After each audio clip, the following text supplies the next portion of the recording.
Внедорожник Hyundai опрокинулся на крышу после столкновения с «Ладой» 14 модели. Крупная авария произошла на улице Копылова. В происшествии никто не пострадал. Однако оба автомобилиста активно перекладывали вину за произошедшее друг на друга. Какие аргументы они использовали, знает Слават Мухмадулин. Как у вас состояние? Как в каше. Состояние стрессовое.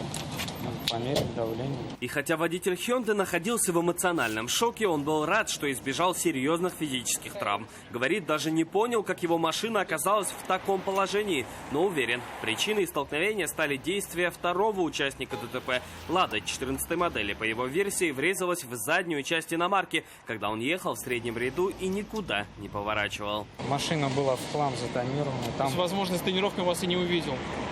скорее всего, так. Я не знаю, как у него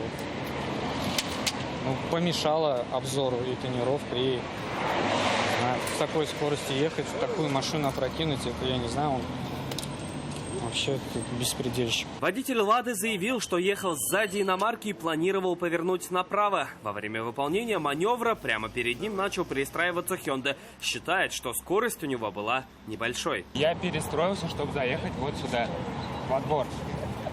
Все. Но просто если вы перестроились и хотели направо повернуть во двор, вы, наверное, притормозили бы, нет?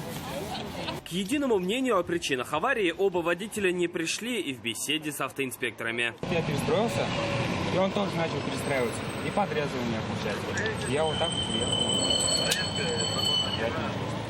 Я ехал по средней полосе и даже не пересекал эту полосу. Вот следы, смотрите, где вы там. Следы не тут начинаются, следы там начинаются. Вот. Как я затормозил, меня занесло. Я по средней полосе. Нет.